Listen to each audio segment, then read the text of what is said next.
Guatemala, a Central American country south of Mexico, bordering Honduras and El Salvador.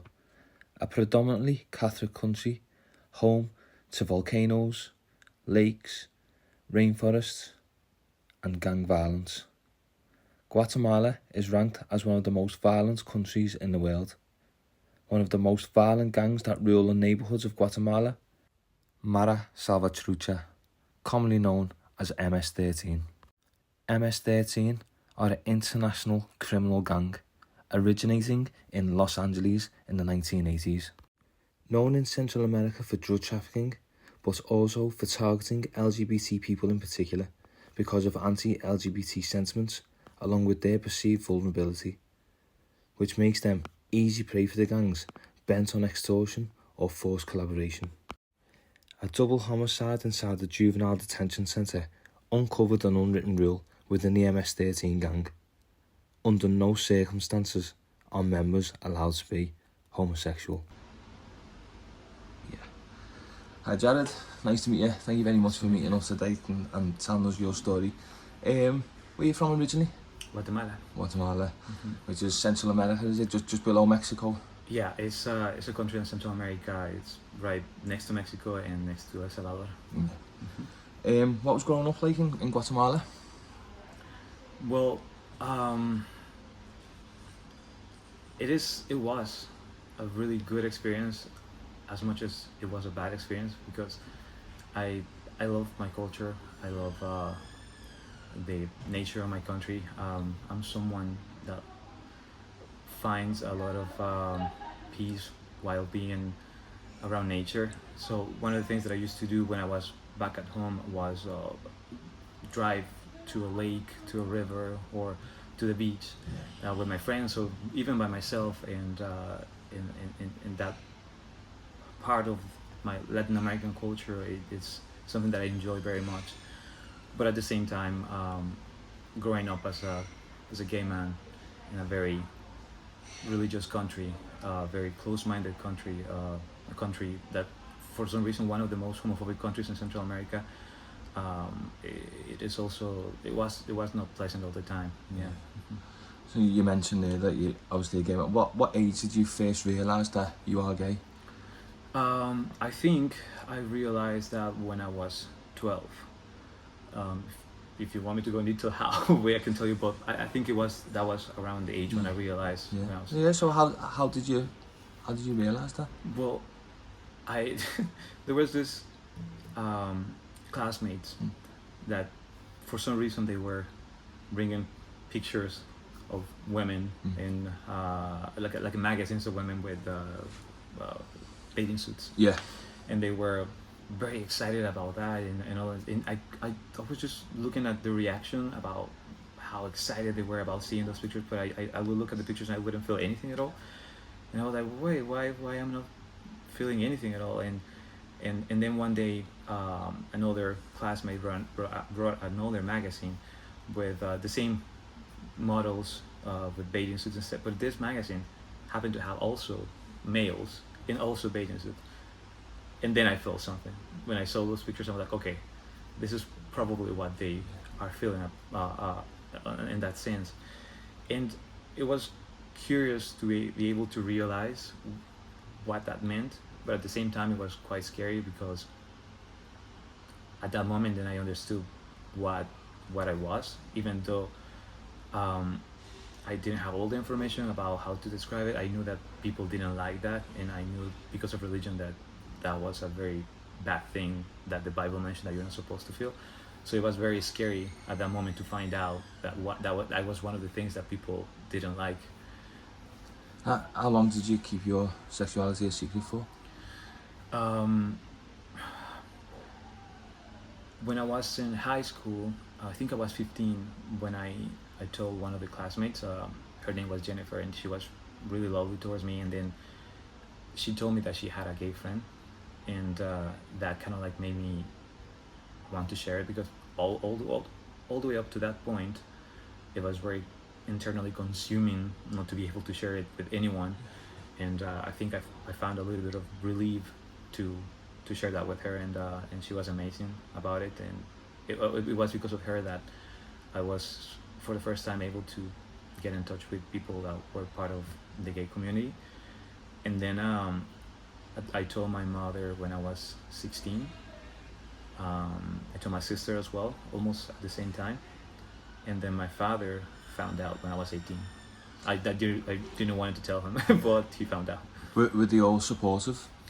Yeah, that was a strange situation because in my family, the one that was the most open-minded, it was my sister. So she was the one that I came to first, and then unfortunately she was dating at that time someone that was homophobic. So when I told her, she was very open-minded, and she was, no, I'm gonna support you, of course, I love you, it's okay. And we cried and everything because I took her to a restaurant so we could have like a little time, and I would explain that to her, and she took it very well and everything. But apparently then she shared that with her then boyfriend, and then 2 days later she came back like, no, I'm sorry, I made a mistake, I shouldn't have supported you. I understand now that you're sick, and I'm gonna help you. We're gonna take you to therapy. We're gonna give you the medicine that you need to take to get well, because that was the idea back then, right? That if you're gay, then you needed to get medicine to get better. And then I was scared that she was gonna tell my mother, not in the way that I would like to let her know, right? So I kind of like rushed to tell my mom, and then my mom took it really well, and she said that she knew that I was gay, or she expected me to at some point say that, because she said that when I was really young, I used to sit with my legs closed. I don't remember those things, and she said that I had a lot of feminine things, or I don't know how to say this in English, like some feminine aspects about my personality. Yeah. And she thought that at the beginning that maybe I was just copying my older sister, because my sister is older than me, and maybe I was looking up to her. But she always felt that there was something that I was hiding, and she was right, because when I found out when I was 12, I think there was a battle on my head every day, because I was trying to find out, trying to solve in my head, how could I stop being gay? Every day until I find Jennifer in high school, every day I remember that I would go to my house, and then I would have lunch, and then I did my homework, and then I go to my terrace and just look up to the sky, trying to solve how, until I understood that I was not gonna be able to change it. And then my father found out, because I was dating someone back then, and then he found out. It's another long story on itself, but I didn't tell my father when I told my mom and my sister, because I was almost certain that he was going to kick me out of the house, because he would say stuff somewhat homophobic every now and then. But strangely enough, he was the one that showed me more support than anyone else. Even though my mom, she has been amazing. She had been amazing all the way to that point. My father kind of like surpassed any expectation that I have from him, and to this very day, it was so mind blowing to see my dad's reaction when it comes to that. So just to reiterate, my family has been my support from day one, and my sister, by the way, a couple of months later, she changed again to be on my side. So no, my family has been my support ever since. That's good. But unfortunately, you experienced years of bullying, persecution, and attacks for being gay, by violent gangs in your neighbourhood. Can you tell us a little bit about that? Yeah, related to the reason why I'm currently in the UK is this family that happens to be part of this, one of the two major gangs in my country, which in the case of them specifically is Mara Salvatrucha, or I think you know it as an MS. And there's this family. They have like a father and mother, and then they have like 4 boys, and then 3 girls, and some other cousins that live in the same house. So the actual dad, the father, the mature man, right, the one that is supposed to have a different mentality, he's the one that started all these things. So funny enough, he started to say like giving me or throwing in gay insults when I was 9 or 10. Even before that, I realized that I was gay. I didn't understand at the beginning why they would hate me so much. Every time that I would leave my house and I have to pass right next to the house or pass right next to them, they would always either throw rocks at me or spit at me or insult me in so many very hurtful ways. And I couldn't tell anyone because at the beginning when I was really young, I didn't want my parents to know the kind of insults that I was getting.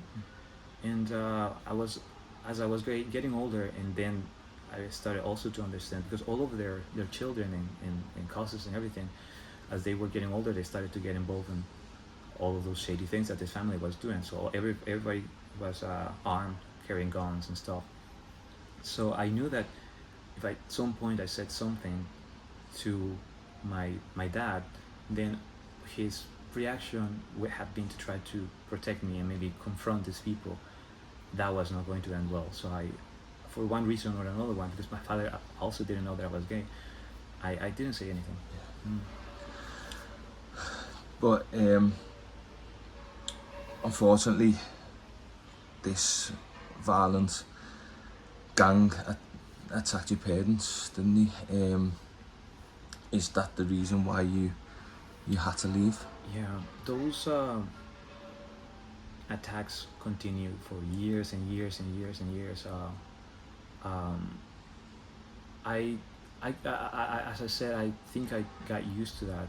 I started to think that was going to be part of my life always, because it wasn't just them. Also, when I was in school, when I was in the streets, people would used to scream stuff, or I had friends that were very, very obviously gay. So people on the street would scream stuff at us. So I was hit when I was at school as well by another group of people as well, and another group of kids. So I just thought that there's another layer of the things that I have to endure because I was gay. But back in 2019, they said that they had enough, and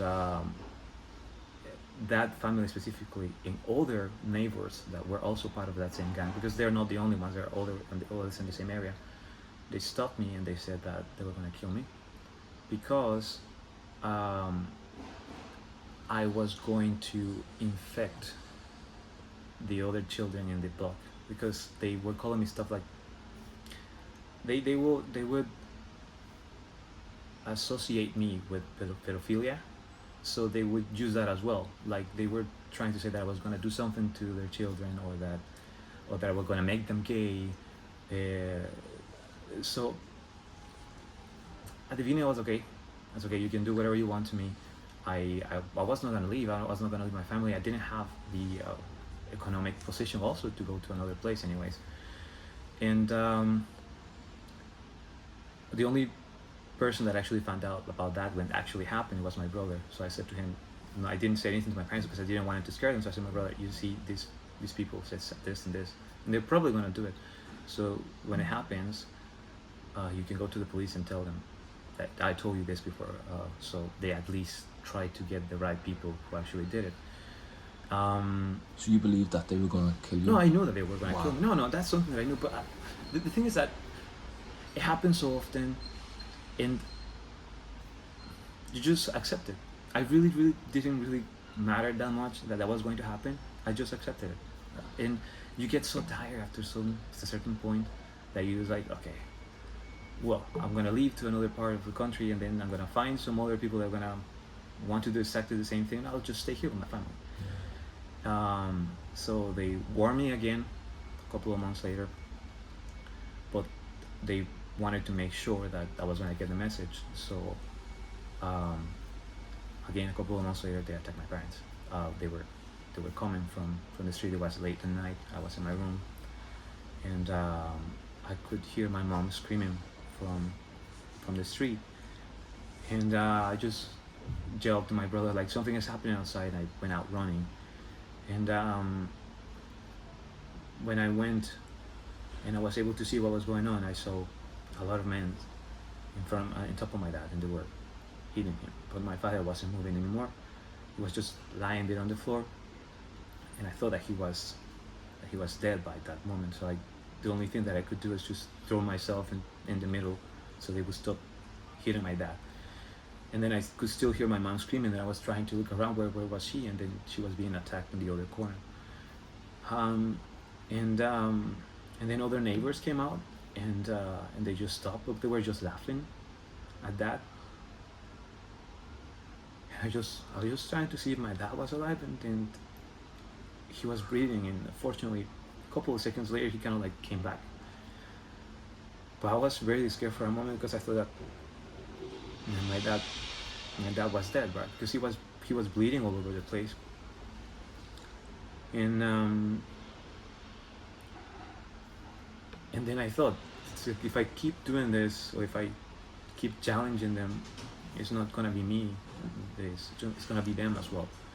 And that's something that I couldn't allow, because every single time that I would go out of my house, even when my friends were by myself, I never felt secure.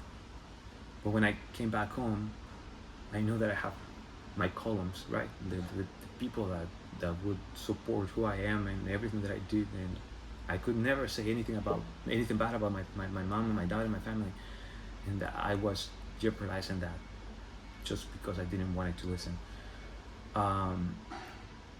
And we called the police that night, and that is one of the other aspects about my country, is that police is quite corrupt. So because these police, the local police, were friends with these gangs, they came over, they saw my dad, blood everywhere in her face and the body and everything. They saw my mom, like swollen face and everything. We had witnesses, and my father is a senior citizen.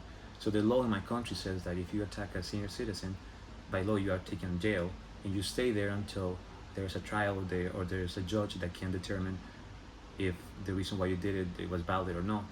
So they were supposed to get arrested by law, but the police didn't do it. They didn't do anything. They didn't even want to take a police report. That's how corrupt it is, because you were telling me that these gangs are in with the police, aren't they? The police are friends with them. Friends with this. And it's just not something that happens only in the city that I grew up. That's something that happens all over the country. It happens in Latin America. I think it's not secret for people that the police is corrupt in Latin America. I mean, I've seen it in many shows that people that the police corrupt in Mexico. They make fun of that. They make jokes and satire about that. But it's true. I mean, there's the reason why there's this stereotype.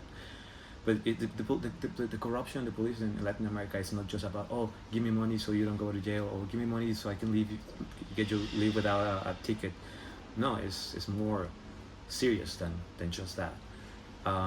There are direct connections with gangs. So that is why gangs can flourish in my country so easily, because law allows them to do so. We have to go to a different department, and a different police department, so we can create this police report. And then we went to a higher, I don't know how to say this in English, but it would be like a higher entity, a justice entity in my country, to try to denounce what happened. And I mean, they heard us, but that's about it. And they sent me to there's a place, another justice entity in my country called the Court of Peace.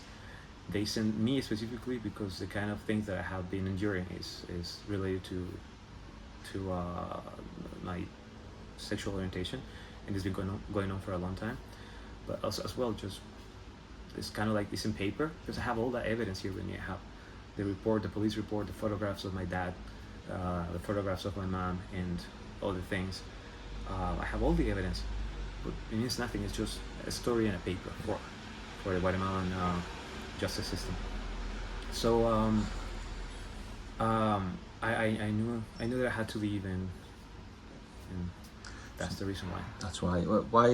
Why the UK? What was it about the UK that? Well, initially it wasn't supposed to be the UK. My idea was to go to the United States, because that's where most Latin Americans go. Yeah. But this happened while Trump was in the White House. So he came out with this agreement with the three more dangerous countries in Central America, which they are also called the North Triangle, which is Guatemala, El Salvador, and Honduras. So what the agreement was that they were going to create Guatemala as a safe country. So every single Latin America from the South and the Central America that goes to the United States to claim asylum, if they actually make it and they go to the authorities, what the agreement said is that they were going to be sent to the next safe country, meaning Guatemala, or Honduras, or El Salvador. So if I went to the United States and I claimed asylum, chances were, not 100%, but it was a high chance that I was going to be sent back to Guatemala. That was the first problem. The second problem was how to get there without a visa, because I didn't have a visa. So because of the there's just like a certain European Guatemalan agreement. I don't remember the exact name right now, because it sounds like Dutch or German, but there are a lot of countries in Europe that I can go just with my passport. Right. So I came here, Yeah. because the only other language that I was familiar with besides Spanish was English as well. Yeah. Mhm. Well, how does the UK compare to Guatemala for you? So there's no comparison to begin with, because it's massively different. Well, let's start with the weather, right? It's completely different. That's one thing that I have been struggling Yeah. with, Trying to adapting. adjust. Yeah, because it's completely different. That's one thing. The other thing is that the language. I thought I knew enough English when I came here, but then I heard everybody else's accent, and I thought, no, I don't know. I went to Wigan College for a year, and I tried to improve my English, and I think now my listening skills are better than when I came. Your English is very good. Okay. Very, very good, by the way. Well, you wouldn't have said that a year ago, or maybe a year or months ago. But at least you're trying. I think people can accept that you're trying to fit. You know, there's. I'm trying to fit in. Yeah, I'm and that's the trying to. important thing I think as well. You asked me, just to comment back a little, why also the UK, because I checked online, and the UK is supposedly one of the most gay friendly countries in Europe, and I also was thinking about a place where maybe I was going to be able to do things that I was restricted from doing in Guatemala. So safety aspect as well Yeah. for the UK. As an asylum seeker, you're prohibited from working, aren't you? And you only have the Home Office allowance of, is it £47 a week? Yes. To live on, which obviously isn't a lot. How difficult is that to live on? That actually changed just I think 2 weeks ago. Oh really? Or 3 weeks ago, because it used to be 45, and then maybe 3 months prior to that it was 40. So it was within the last 4 months that it changed to the amount that is now. Right. I just recently started to receive that, and it is quite struggling. Yeah. Because if it was just for food, I wouldn't struggle that much, but it's not just that. I mean, if I need to move around, I need to pay for bus or something like that, and that's quite expensive. Yeah. As a man, I need to get haircuts every often, and £15 every time that you go. I mean, if I take £15 from my weekly allowance, then I do struggle a That's lot. about £30, aren't you? Yeah. There's no question. I mean, about clothing or toiletry or anything else. That's never enough. And it obviously must affect your social life. Yeah. Do you have a social life? No, not really. No. When I was in Wigan, I was able to make 2 friends. Well, they both are gay, and they both are in a relationship. They're older than me. They're in early 50s, I think, and I have received a lot of emotional support and all different kinds of support coming from them. They have been really, really good with me. But the thing is that, for example, if every time that we would meet, they wanted me to come over or something, or they wanted us to go out, they would pay for everything, right? Like food or Yeah. transportation, taxi or Uber, whatever. I I struggle with that a lot because I have always worked. When I was back in my country, I started working when I was 16. Yeah. I've never had anyone pay for my stuff. So even though I've been in this country for a year and 10 months now, and mostly I depend for what people might want to support me with, or the home office, whatever the home office is giving me, I just can't get used to the the feeling of someone paying for my stuff, because immediately my mind goes to I'm a bother, Yeah. I'm a load to someone else.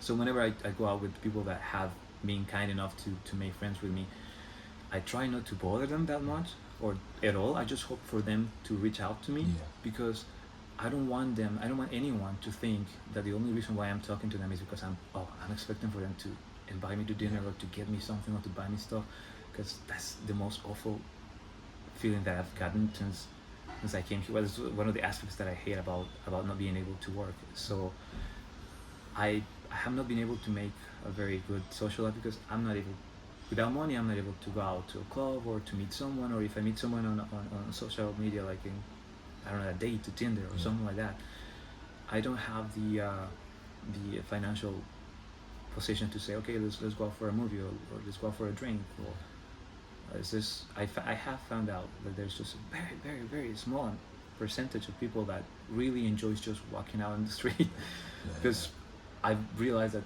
part of the UK culture is to drink, go out for drinks, and I cannot do that. So it has, I don't have a very good social life. How does this affect your mental state then? Because without a social life, I think you're going to struggle a lot, aren't you? Especially with loneliness and does depression creep in sometimes, maybe? So I wouldn't even know how to explain that, because I think I've been in some sort of dark mental state even before I came here, and I the only thing that maybe has changed is that I feel, okay, I'm not gonna be killed, but like if I tell you I feel satisfied, I feel comfortable, I feel realized, no, I don't. I think I feel like I've been in this, inside of this twister. I mean, just going on circles without knowing exactly where I'm going to land. Yeah. Even before from the moment I put my foot in that airplane, I think I've been just drifting around, and It's been a whirlwind for you. I'm still drifting. Because there's nothing certain about my situation just yet. I haven't been called by the home office to get my interview. Even though I'm certain about the things that I'm saying, I know that I'm gay, and I know that I have the evidence to prove that my life was in danger. I've heard so many cases of people that say that they had proof and they have been denied. So there's nothing certain about this. So I don't know how mentally I'm not settled either. Yeah. So I don't know how else to explain it. That's it. You said you're waiting for an interview at the Home Office, which will decide your future immigration status. And you have to prove to them that because of your sexual orientation, you're not safe in your country of origin. So how do you prove this? Well, I've never been in such a process before, so I don't know exactly what they're going to ask, but my caseworker and people that I know that had been asylum seekers, gay asylum seekers, apparently there are two aspects of what they're trying to find out is, first of all, that if you're really gay, and second of all, if you were really in danger.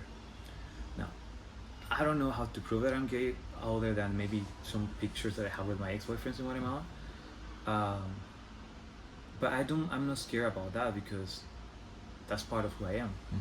I have I have such a confidence about who I am that I just don't see myself not being able to convey that I'm gay. So that part, it doesn't concern me that much. It's the other part, because again, I keep hearing people saying that, oh no, those things, they don't happen in Latin America. Is that happening? People are genuinely surprised of the things that I'm telling.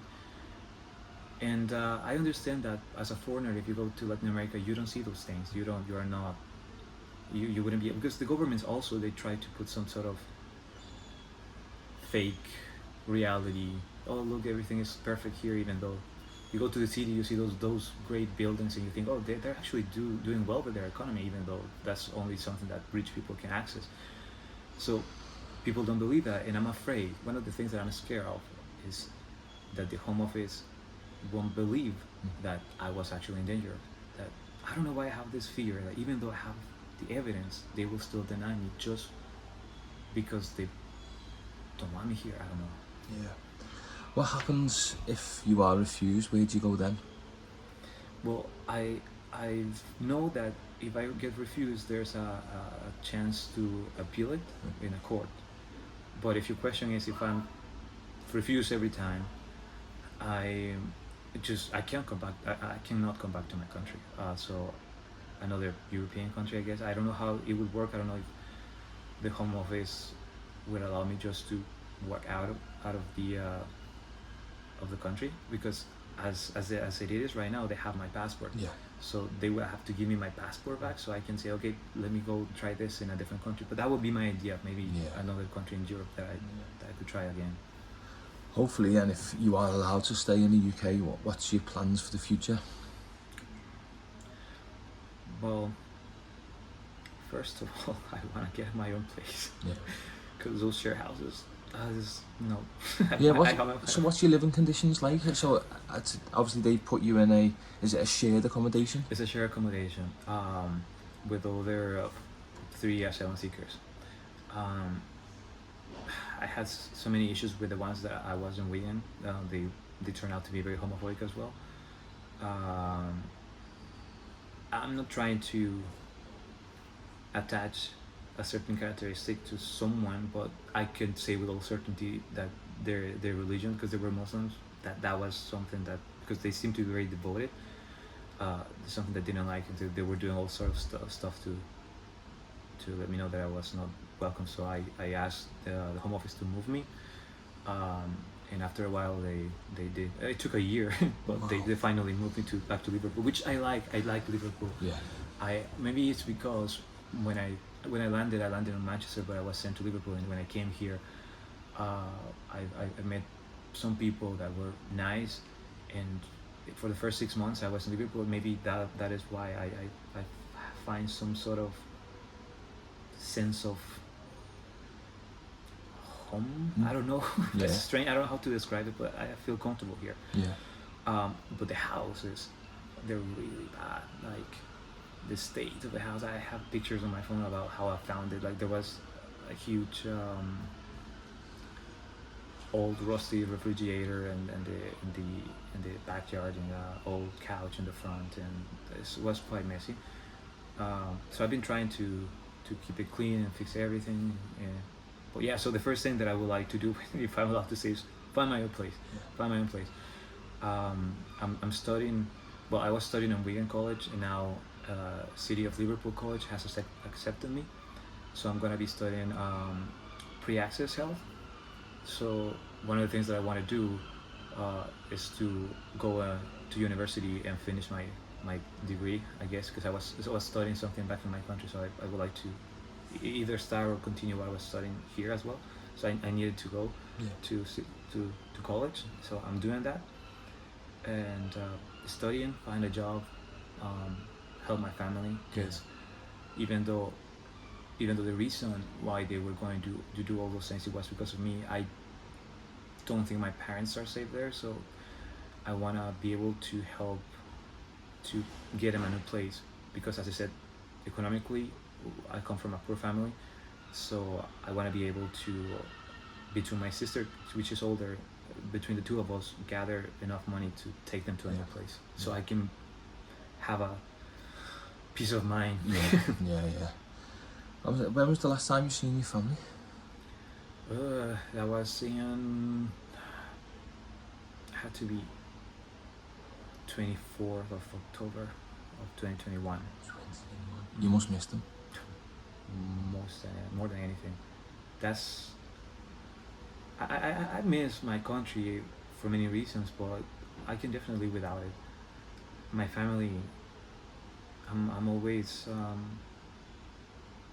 because my country is not safe in many different for many different aspects. Let's just leave these people aside. There's many things in my country that are not safe. One of my fears is that one day my mom is gonna call me and is gonna tell me that any of them something bad happened and I'm not gonna be able to be there with them. That's I hope that never happens. So even you feared for your life when you lived over there, but even now over here, you still kind of fear your family's safety, Yeah, just my because. family goes first, and my mom. Yeah, It's my father. Is that the best thing that I have, that ever, yeah. that I ever had. And so I just can see a world where they are not there. Dad, I wish you all the best in the future. I hope the Home Office maybe see this and this helps a lot. And not just you, I hope your family always stay safe, and I just wish you the best for the future. And I hope you live a settled life here in Liverpool, and I know we'll all welcome you. Liverpool's is very much like that. Yeah, I hope the Home Office approve your appeal, and I'd like to end it there, and just wish you all the best for the future. Thank you very much. Thank you very much. And thank you for the opportunity. Thank you.